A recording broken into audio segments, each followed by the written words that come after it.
Recognize it in your eyes, those who were up later than you normally are last night. But certainly as you ring in a new year, and as Jim said, it's opportunity. I always see a new year as opportunity. Maybe to do some evaluation, and rethink some things, and consider what was good and what was bad in your own personal walk of faith, and strive to improve, as well as respect the opportunities that we have to serve our Creator. One of the things you probably noticed this morning when you came in, if you didn't notice via the email yesterday, was I did make some changes to the bulletin. My goal in that is to hopefully make that more of a teaching tool than it is just an informational page. When I first started doing that, when I first came, and then it kind of morphed into something that wasn't really intended to be originally, and so I'm trying to morph it back. I'm trying to get it back to what I had originally intended when I took on that work in that first year when I moved back here to Paden City, which seems like eons ago now. But at any rate, my hope is that you'll use that. If you find an article of interest in it that you think somebody might benefit from, if you need extra copies of it, come and see me. I can do that very quickly. And so I hope to be able to use that. And I also wanted it something that was web usable, if that makes any sense to you. You can't. Some of the content sometimes that we put in bulletins isn't necessarily for public consumption, and so I've changed the bulletin in some ways so that it can be published on the web without it being overly personal in that sense. And so that's the reasons for the changes that you notice in the bulletin this morning, and hopefully that it will be beneficial. And I've been thinking about doing that for quite some time, actually, but thought the first of the year would be a good time to make that change today. This morning I want to share with you some thoughts concerning a title of the greatest sermon I never heard. And what I mean by that is very simply, a lot of the sermons, a lot of the great lessons of life that are learned are learned by observation of the things that are around us. The examples that people live before us, and the lessons and appreciation of encouragement that can come by witnessing the faith and strength and fortitude of the faithful. And so I want to appreciate that thought with you today. And I want to go back into this text that Hunter read for us just a few moments ago here in Psalm 19 and begin in that passage and notice a couple of things with you that is stated here in this particular psalm written by King David. He says, "The heavens declare the glory of God, and the firmament shows His handiwork." We can stop there for a moment and recognize that one of the greatest tools and assets that we have in the evidence of God is all around us. The heavens and the firmament declare the handiwork of God. They're in many senses, in my humble conclusion, that you cannot argue from away from a creator when you observe the detail of the created world that we live in. Everything that you see about our natural environment, from the hills to the trees to the waters to the human body, everything that you see in creation screams, if you will, that there was a creator behind every detail and every aspect of it. And so the psalmist reminds us that these things are showing forth the glory of God. Day unto day utters speech. Now, I don't know. There are probably some people in this world that try to talk to trees. I haven't done that quite yet in my life. Probably would be pretty good conversation, I suppose, at times, when at least it'd be one-sided. But they do utter speech. Notice what he said. The handiwork of God's earth is uttering speech. It's speaking, though it's not speaking. It's telling a story. It's sharing with us knowledge and information about our Creator, though there's no words. Night unto night reveals knowledge. There is no speech nor language where their voice is not heard. You know, one of the great challenges of communication is being able to speak in the same language, right? We've all probably experienced at some point or another where there's a communication barrier between you and somebody you're talking to because we don't speak the same language. That can even happen between teenagers and parents. They don't speak the same language, right? They use terms and thoughts and things that aren't necessarily the same way I think. And so there's communication barrier. But notice that he said the created world that we live in breaks down all communication There's no need to understand a particular language. It all speaks volumes to any language in any tongue throughout the earth. And their words to the end of the world. In them He has set a tabernacle for the sun, which is like a bridegroom coming out of his chamber, and rejoices like a strong man to run its race. Its rising is from one end of heaven, and its circuit to the other end, and there is nothing hidden from its heat. And so from this simple text, I springboard into our study of the fact that lots of lessons can be learned by observation. And without a word ever having to be spoken, without a word ever being said, certain lessons can be learned. I'm going to qualify that at the end of our study today, but we'll appreciate that thought for the moment. In Romans chapter 1, let's bounce over to that text for a moment. I probably ought to make a New Year's resolution. My mother gets all frustrated with me when I use the word fur instead of for. So I'll try to correct that a little bit. Too much hillbilly in me, I guess. Romans chapter 1, verse 18. For the wrath of God is revealed from heaven against all ungodliness and unrighteousness of men who suppress the truth in unrighteousness. Because what may be known of God is manifest in them, for God has shown it to them. For since the creation of the world, His invisible attributes are clearly seen, being understood by the things that are made, even His eternal power and Godhead, so that they are without excuse. I'm going to stop and pause with you for a moment there, because that's one of the questions I get a lot.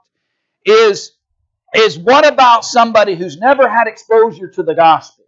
What about somebody who's never had an opportunity to hear about Jesus? What about somebody in some part of the world who has never had an opportunity to know anything about what the Scriptures ask of us in relationship to our salvation? And what I want us to appreciate about what the Apostle Paul here says is that there is enough in nature, if we can use that word, there is enough within the creation of God for man to be able to see it and recognize there is a greater being than him, and that he ought to be pursuing a knowledge of that Creator. And I am also convinced that once some soul has determined in their heart and mind to know God, God will find ways for them to know and understand who He is. And so, no, they may at present not have a Bible. At present, they may not have a Scriptures like we do, where we can go and read what the Bible has to say. But the evidence of a Creator and a compelling reason for them to seek that Creator is all around them. And quite frankly, the Apostle Paul says here, because of that, they are without excuse. Because although they knew God, they did not glorify Him as God, nor were thankful, but became futile in their thoughts, and their foolish hearts were darkened. Professing to be wise, they became fools, and changed the glory of the incorruptible God into an image made like corruptible man, and birds, and four-footed animals, and creeping things. You know, the problem of man thinking too much of himself has always been around. The challenge of men thinking too highly of themselves, where man has convinced himself that he's smarter than God in some senses, and that he has a greater understanding of the environment that he is in than the Creator of that environment. That problem has always existed. Where man decides that he refuses to accept the evidence that is all around him that leads him to a Creator, and devises every kind of notion and thought possible in order to try to argue against that Creator. And that problem was happening in Rome in the days of the Apostle Paul. That problem has been happening for the life of man, where we're denying the very silent, if you will, sermons that are all around us about who our God is and what He has done. And there are all kinds of examples of people who've been teaching great lessons that if you and I would spend a moment or two together, we can appreciate this morning. What you think about a man like Abel? Let's go back into Genesis chapter 4 with me. And let's notice a handful of silent sermons that were taught by some individuals within Scripture. I apologize for the strange coloring on the screen. I have no idea how I did that, but it happened somehow. Genesis chapter 4, verse 1. He says, Now Adam knew Eve, his wife, and she conceived and bore Cain, and said, I have acquired a man from the Lord. Then she bore again, this time his brother Abel. Now Abel was a keeper of sheep, but Cain was a tiller of the ground. And in the process of time it came to pass, Cain brought an offering of the fruit of the ground to the Lord. Abel also brought of the firstborn of his flock and of their fat, and the Lord respected Abel and his offering. But he did not respect Cain and his offering, and Cain was very angry, and his countenance fell. And if you recall the rest of the account here, it angered Cain so much that he kills his brother over the fact that God had respected Abel's sacrifice over that which Cain had wrought. But that's not the example I want you to notice this morning in our study, though. I want you to go into Hebrews chapter 11 now for a moment. In Hebrews chapter 11 and in verse 4, and see something that is said about Abel here in this narrative. Hebrews chapter 11 and in verse 4. He said, Now by faith Abel offered to God a more excellent sacrifice than Cain, through which he obtained witness that he was righteous, God testifying of his gifts, and I'll get it out in a second, and through it, he being dead still speaks. Now, isn't that amazing? You know, I ran into a fellow one day, and he made an interesting statement, and I thought about it a lot after he said it. I was in a group of fellows who were involved in working with a particular periodical magazine that they were writing for. And somebody asked the question to some of the older men who had been writing for a lot of years, why do you do it? Why do you spend all this extra time and energy and effort? Why is it that you spend so much time putting to paper your thoughts and the teachings and the things that you're studying? Why do you spend all this time doing that? And one fellow said, because I want to be preaching 100 years after I'm dead. And he didn't mean that in any kind of arrogant way. What he meant was that he was hopeful that his work and effort would have not just immediate purpose and intents, but he hoped that his efforts and work in sharing the message of Jesus would live long past his demise upon the earth. That decades later, others might benefit from his study and his thoughts and his considerations of God's Word, that something good could happen. And here's Abel, many, many centuries later, and though he's been dead and gone for a long, long time, his example of faith is still being shared and talked about here in the days of the Hebrew writer.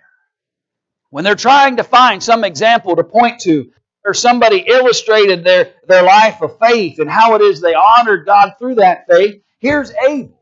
Though he's been dead as long as anybody could be dead, right? Being the son of Adam and Eve. And yet he still speaks. Now, I thought about that too. It's an interesting concept when you think about it for a moment. That here's the one been dead longer than anybody. And he's still speaking in the days of the Hebrew writer. Being that one that was killed by Cain, how much of a long period of time has gone by, and yet he's still speaking. And I challenge all of us to live the kind of life of faith that will still speak volumes to our families and to our friends and to generation after generation after generation. There might be some great things that somebody might say about us over the years. Somebody might say, well, your great-great-great-grandpa was a good basketball player. Your great-great-great-great-grandpa could throw a football the likes of which you never saw. Your great-great-great-great-uncle could play a saxophone like nobody's business. But wouldn't it be wonderful to say, generations later, your great-great-grandfather was a man of faith. Because he was a man of faith, his son was a man of faith. And because he was a man of faith, his son was a man of faith. And because they were men of faith, I am a man of faith. Their faith is still speaking to our family. Wouldn't that be a great testimony?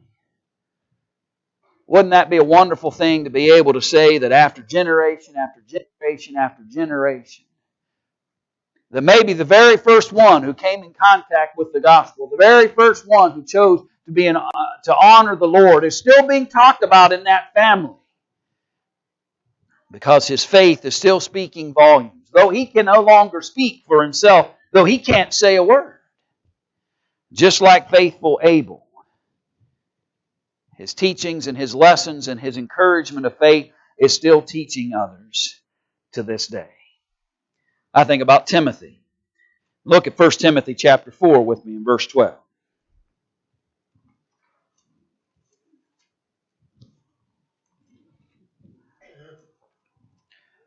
1 Timothy chapter 4 and verse 12. When Paul sends Timothy out to do some pretty serious work, he's going to have to be appointing elders in the churches that he comes in contact with. He has some responsibilities to teach and preach the truth of the gospel in some very challenging circumstances. But I want you to notice something that Paul encourages him to be that will aid his ability to speak. He says, "Let no one despise your youth, but be an example to the believers in word," in the things you say, "but also in conduct, in love, in spirit, in faith, in purity." I owe you more than just words. Does that make sense? I owe you and you owe me and we owe each other more than just words. It's one thing for me to say, well, I need to make sure that I teach my family, my children, my friends, my neighbors, my co-workers, whoever they may be. It is one thing to say I need to teach them about Jesus. I need to tell them words about the Savior. And that's true. But I want you to notice that when Paul commends Timothy here in this text, that word was only one small portion, if you will, of the multitude of things that he told Timothy that he needed to be a good example in. Paul recognized that Timothy would not be of any value to people with the words that he says if he was not also a good example in his conduct. If people didn't see his good behavior, why should they behave? If they did not see him working in love, why should they work in love? If they didn't see a good spirit and attitude about him, why should they have a good spirit and attitude about themselves? If they didn't see his faith, why should they live in faith? And if they couldn't look to him for as an example of purity, then why should they live pure? I'm more and more convinced that we have to earn the right to say the words that we want to say. We maybe for a period of time have demanded that people listen to us. I have truth to share. I have the right things that I need to say to you, and I demand that you listen to me. But Paul told Timothy that's not how it works. Paul told Timothy, you need an example of the words that you say. You need to be an example of the faith that you're conveying to them. You need to be an example of the purity in which God wants you to live. Friends, you cannot just demand that people listen.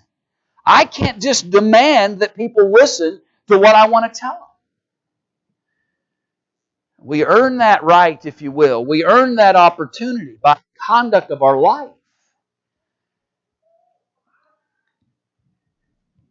I would hope in many ways that we would show forth a kind of purity and love and example before others, that they would want to hear what we have to say when that moment comes. Be the kind of person that people will come and ask Bible questions because they know you've lived that life.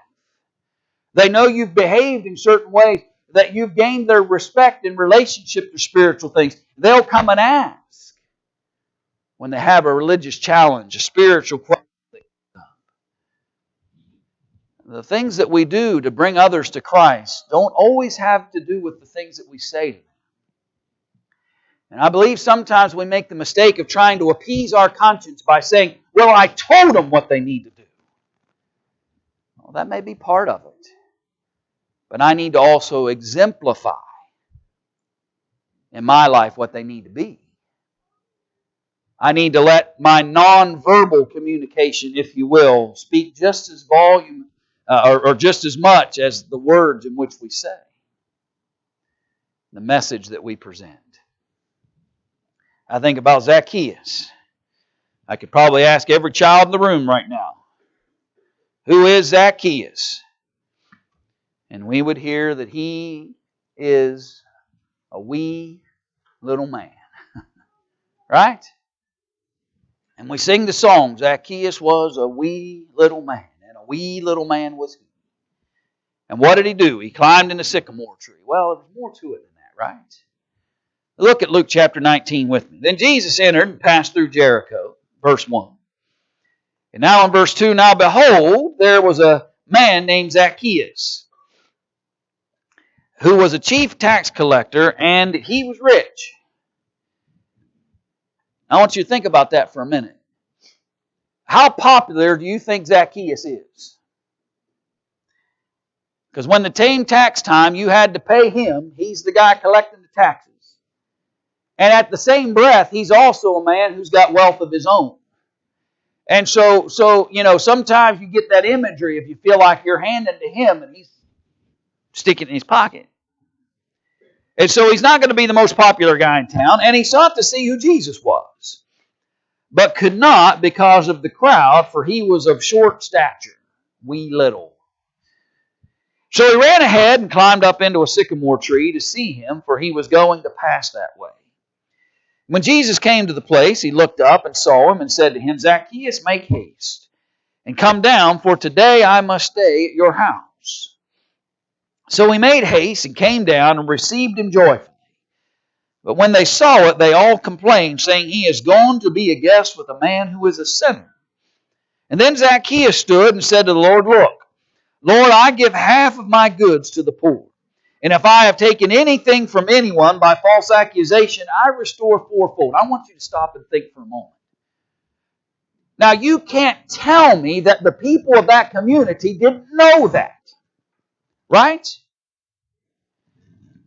All they saw was a tax collector who happened to have some wealth. And they were, in my estimation, in the picture here, they're ignoring the fact that here's a man that when somebody had need, he was there. When he realized that he took too much tax money from them, he returned to them not what was just owed to them, but fourfold. Guess what? Give too much money to the state of West Virginia, and how much of it are you getting back? If you're lucky, you're going to get back what you gave them too much. You're definitely not getting fourfold, right? I don't ever think that's right, by the way, actually, but I won't stomp on that. They'll hold your money forever, right? And not pay you a cent of interest. Don't give them theirs, and they'll charge you penalty and interest and everything else on top of it. But be that as it may. But here's a man who, when he took too much money from you, when he realized it, he gave that back to you, and 4 times that. This is an honest and good man. People needed to see the example of this fellow before them. Jesus recognized it, and I know he's Jesus, and so he's going to be able to recognize things greater than that. And I've always been appreciative of the fact that he's a guy who wants to see Jesus so much that he's willing to, number one, outrun the crowd, right? He's got to run ahead of them because he'll never be able to get a glimpse of Jesus if he can't get out ahead. And he's smart enough also to realize that if he's just standing along the street and there's a mob of people around Jesus, he's not going to get a glimpse of it. And so he's willing to run ahead and climb a tree. And Jesus recognizes the good example that he had set before folks, and he says, I'm coming to your house. The people complain, saying, you've gone to the home of a sinner. And Zacchaeus says to Jesus, I don't understand that. I've done everything I can. Jesus said to him, today salvation has come to this place, or this house, because he also is a son of Abraham. You know, Zacchaeus could have just become discouraged by all that. When he's tried to be honest and people accuse him of being a sinner, he could have just said, you know what, forget it. If that's the way people are going to think of me, guess what? I may not ever pay you back if I take too much, and I'm definitely not getting fourfold anymore. And to be quite honest with you, maybe I'm speculating a little bit, but I would have to assume that the fourfold is coming out of his pocket. Because I doubt he can write back to Rome and say, hey, I made a mistake, and so I had to give that guy 4 times what he was owed back. That isn't going to work. And so I'm going to presume here a little bit that when he says, I return fourfold, he's doing that out of his own pocket. He could have become extremely discouraged. There may be times where you feel extremely discouraged. You're trying to live a good life, and you're trying to be a good example, and you're trying and striving to honor the Lord and be kind of light to a community that you're striving to be, and it may not always go recognized. The good that we do, in fact, we probably live in an environment that doesn't popularize good very often. We're pretty consumed with all things negative, and we don't generally give a lot of attention to much positive in the world. And that can reach a point where we think, well, there's not even any reason to be positive anymore. There's not even a reason to be good anymore. Let Zacchaeus be an example for us that it is worth persevering through. And though he had been accused falsely of all kinds of things, he recognized the honesty and integrity of his own life. And Jesus says, for that, salvation has come to your house, Zacchaeus. Be persevering. Don't give up being good and being pure and being righteous. Don't give up on being a quality example to your family and to your friends. They may not honor it initially. They may never see it for what it really is. They may never react to it in the ways that they should. But be Zacchaeus. And be the kind of person who would run ahead of a crowd and climb a tree if it meant I got a glimpse of the Savior. Be Zacchaeus. And let his silent sermon preach unto us. Be a Dorcas. As in Acts chapter 9, her example again speaks volumes without a word ever having to be said. In Acts chapter 9, verse 36. Acts chapter 9, verse 36. At Joppa, there was a certain disciple named Tabitha, which is translated Dorcas. This woman was full of good works and charitable deeds, which she did. But it happened in those days that she became sick and died, and when they had washed her, they had laid her in an upper room. And since Lydda was near Joppa, the disciples had heard that Peter was there, and they sent 2 men to him, imploring him not to delay in coming to them. Then Peter arose and went with them, and when he had come, they brought him to the upper room, and all the widows stood by him weeping, showing the tunics and garments which Dorcas had made while she was with them. But Peter put them all out and knelt down and prayed, and turning to the body, he said, Tabitha, arise. She opened her eyes, and when she saw Peter, she sat up. And then he gave her his hand and lifted her up, and when he had called the saints and widows, he presented her alive. What I want us to appreciate about this story, it's a powerful message in relationship to the raising her from the dead. It's another lesson for another time. But I want you to just simply appreciate how when the people gathered around to mourn her and to talk about her and to think about her life and the life that she lived before them. What I appreciated about it is no one's there saying, well, she said this to me one time, or she said that to me one time, or she said these things, these words to me at some point. And what they did was they sit around and said, look at this tunic that she made. No, look at this blanket that she... No, you look at what she made for me. And so she's shown as an example. As one by one, her charitable works are demonstrated. There's not even a comment here about anything that she ever said, but her life had spoken volumes of what charity and love and compassion was all about, what good deeds were all about, the benefits that those things can bring. I would hope that all of us would strive to have in our life moments like that, where what we have done speaks louder than what we've ever said. What we do for others and the things that we offer unto others, it speaks volumes above what the words that we've ever spoken in relationship to others. Because we have a great opportunity to teach those around us by our examples. In 1 Peter chapter 3 and in verse 1, he gives us a specific here. I want to use it as a general once we acknowledge the specific thought. But he says, wives likewise be submissive to your own husbands, that even if some do not obey the word, they without a word may be won by the conduct of their wives, when they observe your chaste conduct accompanied by fear. Now, I told you at the beginning of the lesson that at the end I was going to give you a qualifier. Here comes the qualifier. The gospel is the power of God unto salvation. No one can be saved without the words of Jesus. I get that. No one can be saved if they don't appreciate the testimony of God's Word, if they don't hear the message of Jesus, if they don't respond to the power that's found within the gospel. Words have to have a role and a part at some point. But let me suggest to you that the example here in 1 Peter chapter 3 illustrates to us that souls can be won. The soul is won by the chaste conversation. The soul was won by the observation of a faithful life.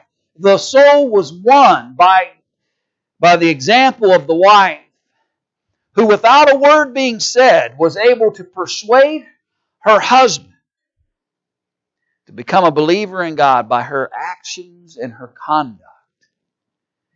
Now, he, like everyone else, will have to come to an understanding of the gospel message. He, like everyone else, will have to die with Christ. And he learns that through passages like Romans chapter 6 and Mark 16:16 and those other narratives.